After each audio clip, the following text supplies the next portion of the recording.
سلامونه ملګرو. بیګا you ځل بیا د شهید ریحانزي غمجنه کورنۍ الله بیا د ډیر غټ فساد او د بخیرۍ نه بچ کړه. نو ملګرو منیسټر مبارکزي چې کوم دی په اسمبلی پلور باندې زموږ د پښتنو دپاره د خپل ځان دپاره او خاص کر د قبایلو دپاره داسې په درد دونکې ژبه سره اواز اوچت کړی دی چې دا ویډیو را سره یو ځل وګورئ. हम कबाइल हैं, पिछली 20 सालों से हम हालात जंग में हैं. कभी बम ब्लास्टिंग हो रहे, कभी हवाई फायरिंग हो रहे, कभी टारगेटिंग हो रही, जिनमें मेरे शहीद जिसमें हजारों कीमती जाने ज़ाया हो रहे हैं, जिनमें मेरे शहीद रीहानज़ी खान भी शामिल है.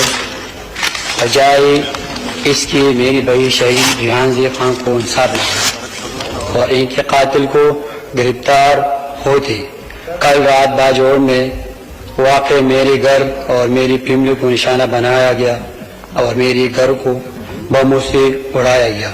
लेकिन अल्लाह ताला के फज़ल व करम से मेरा फैमिली बिल्कुल महफूज है और कोई जानी नुकसान नहीं हुआ. जनाब स्पीकर, आज अगर मैं महफूज नहीं हो, मेरा फैमिली महफूज नहीं है, एक आम शहर का क्या हाल है जनाब स्पीकर, जो कि एक सवाल या निशान है. खुदारा हमें तहफ़्फ़ुज़ दिया जाए.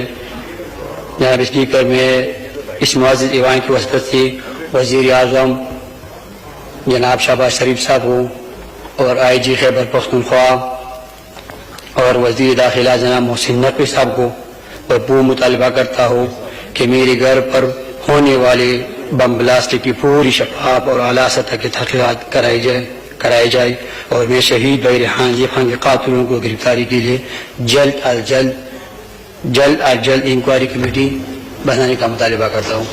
शुक्रिया जनाब स्पीकर.